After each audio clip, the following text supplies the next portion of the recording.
Hello, and welcome to the Those Dweebs podcast, where we have a little bit of everything for everyone. Let's roll the d20 of fate and see what we are talking about today.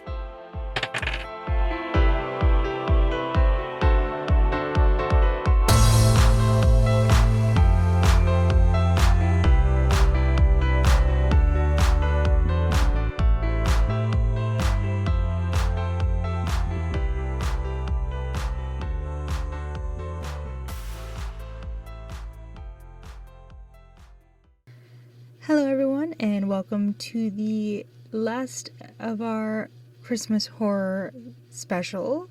This will also be the second to last podcast for 2024, and honestly, I can't believe that I've come to 17 episodes in the short time that I've been doing this.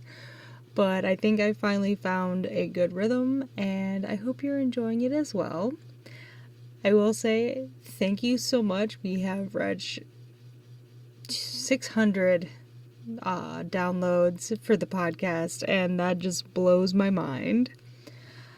We did gain another follower for the YouTube channel, so we're at 193 of 200 of what we want to get this year before it ends. So if you can, please go check out the YouTube channel and give us give us another follow. That'd be amazing. And yeah, I will say that this has been quite the adventure, and I can't wait to see where this next year gets us. And I promise you that I will probably bring this series back for next winter Christmas time, because I honestly had a lot of fun doing this. But without further ado, let's get into this fun, exciting episode, and we're going to be covering the Mari Lwyd. The Mari Lwyd is a striking and unique Welsh custom combining elements of folklore, performance, and community celebration. Often associated with the winter holiday season, the Mari Lwyd involves a horse's skull mounted on a pole, carried by a performer cloaked in a sheet or disguise. This procession takes place around Christmas or New Year's Eve. I'm going to apologize ahead of time because I'm probably going to mess this up. Nos Galan Gaif? I'm so sorry if I messed that up. Traditionally part of the ancient Welsh celebrations welcoming the new year and the midwinter solstice. The Mari Lwyd is not just a simple costume or a folk performance, it is a significant part of Welsh cultural heritage. The tradition mixes humor, poetry, and music, creating an event that's as much about communal involvement as it is the ritual itself. Historical origins of the Mari Lwyd. Pre-Christian and Celtic influences.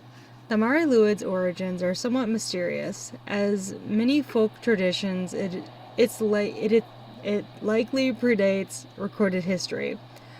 Scholars suggest its roots lie in ancient Celtic or pagan traditions, where horses were often seen as spiritual and mythological symbols. Horse symbolism.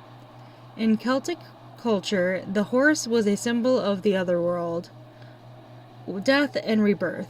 The horse, particularly its skull, has been used in various ancient rituals across the Celtic nations, often connected to the winter solstice, which marks the end of one cycle and the beginning of another. The act of carrying a horse skull may have represented a way of inviting renewal or protection from evil spirits that were believed to roam during the long winter nights. The wild hunt and spiritual significance. I'm doing good today with my reading. The Mari Lwyd could also be connected to the Celtic myth of the Wild Hunt, a spectral procession led by a supernatural rider, often a god or a fairy figure, accompanied by hounds or sometimes a horse. This hunt is a symbol of the spirits or the dead moving across the land, and the presence of a horse in this context aligns with the Mari Lwyd themes of death, transformation, and the mystical connection between life and the afterlife. Medieval and medieval Christian traditions. The Mari Lwyd also has medieval roots in Wales.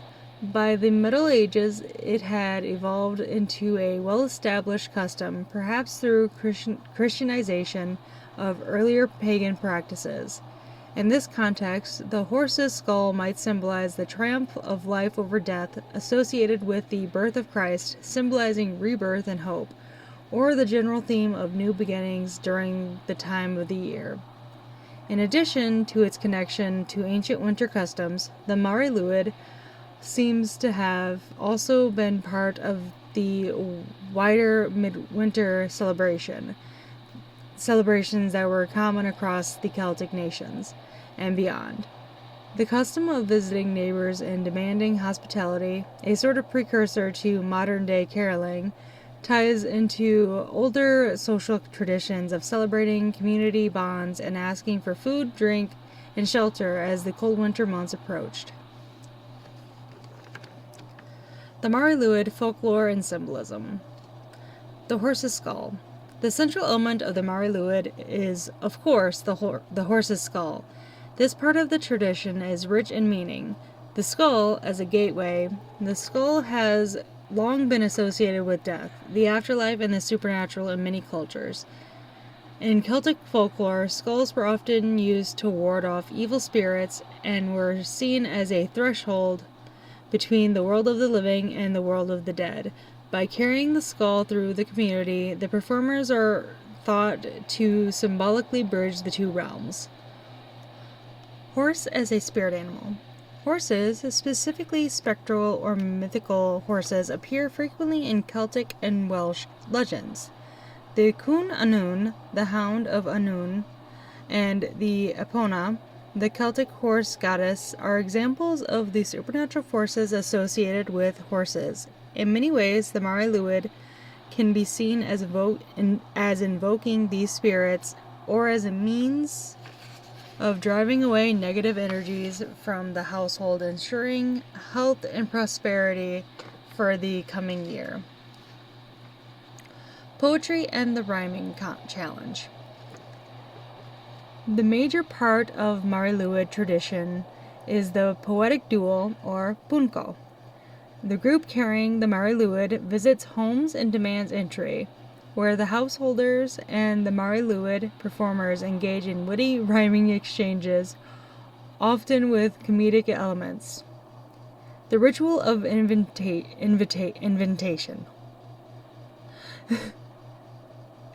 The Mari Lwyd knocks on the door, either physically or metaphorically, and the exchange begins with the Mari Lwyd group singing a song or chant.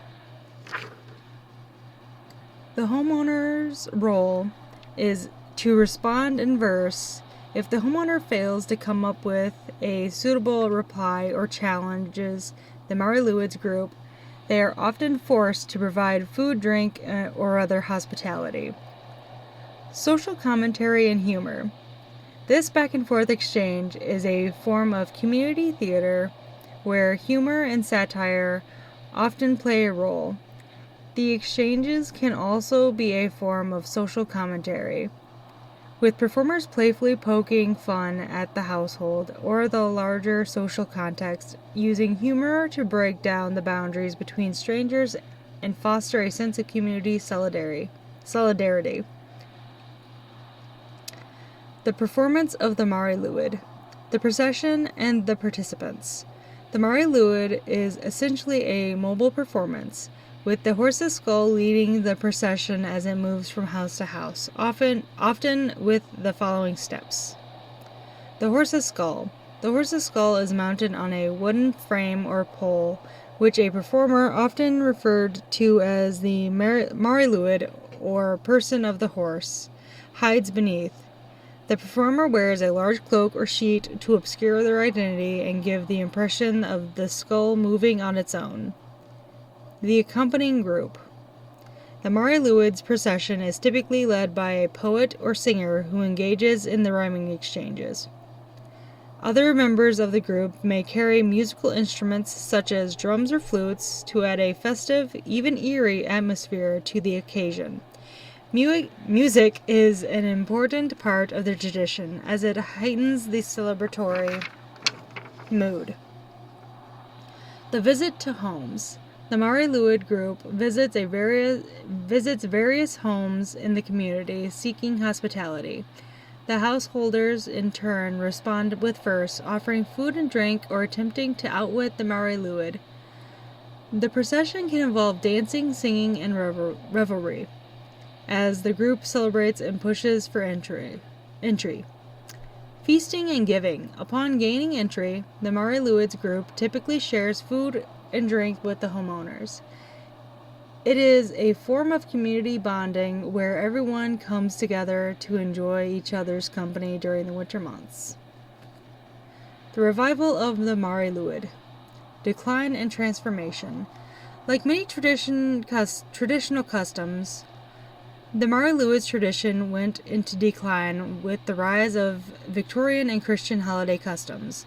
By the late 19th century, the once popular tradition had mostly faded from public life, as Christmas and New Year's celebrations became more family-oriented and less community-driven.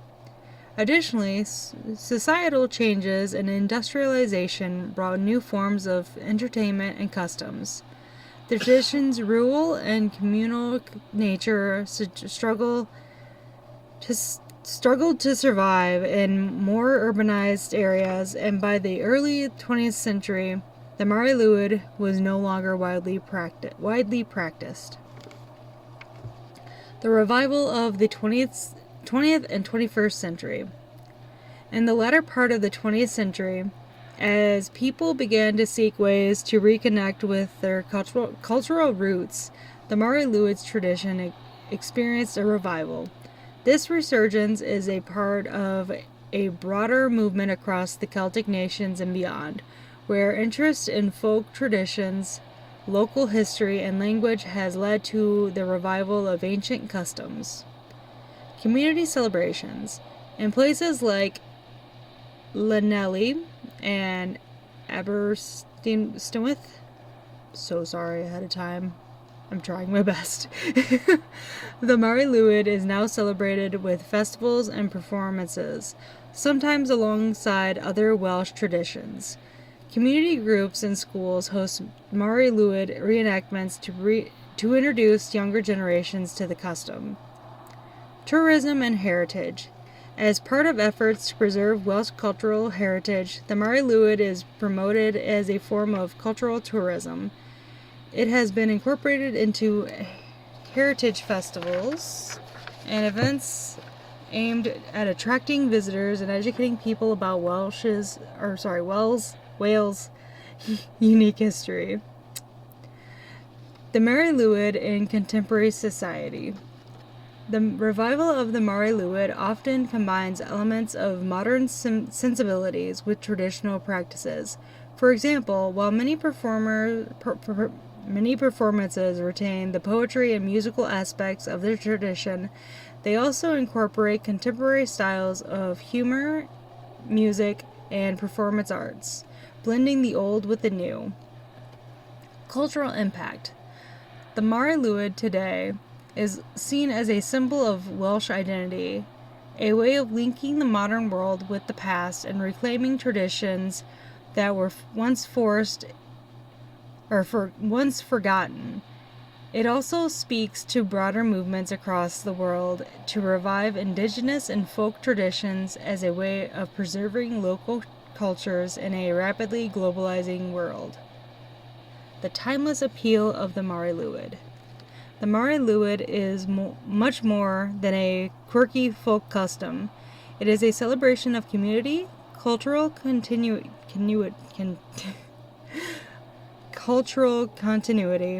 and the intersection of mythology with social interaction. Through its combination of humor, song, poetry, and ritual, the Mari Lwyd serves as a reminder of the importance of storytelling and ritual in bringing people together, whether as a part of winter solstice celebrations or modern-day heritage festivals. The Mari Lwyd continues to captivate audiences with its blend of ancient beliefs and lively traditions. And with that, we come to the end of the wonderful and amazing history that is about the Mari Lwyd. It is definitely much less, like, horror-stricken like the other two that I have talked about this year. And while, like, it does look kind of terrifying for, like, an outsider looking at it, you would think, oh, this is going to be a scary story. But truly, it's really, really cool and fascinating. And, like, the theater kid in me, who, like, always loved seeing, like, stuff like that, wants to experience that in, like, in today's society. And it's so cool that they were able to revive that tradition. Because there are a lot of cultures where their traditions are just lost as the generations get older. But the fact that they're not only bringing it back for future generations, but also making it to where it's a part of the tourism as well is so cool to me. Like, I want to see this. Like, I'm awful at rhyming, but, you know, I'm willing to try. But we are 2 days away from Christmas. So by the time the next episode comes out, we are going to be past Christmas. So, or Yule, or whatever you do celebrate. So I hope you all have an amazing holiday, and thank you so much for taking the time out of your celebrations to listen. I'm so sorry I was stumbling so much tonight. I just got done playing Dungeons and Dragons, so my voice is a little rough from talking a lot of the time, but thank you for sticking with me either way. But we are on everywhere you can get your podcast, and thank you all so very, very much for listening. I can't wait for you to join me in the last episode of 2024. I appreciate you all so very much, and I'll see you there. Alright, bye guys.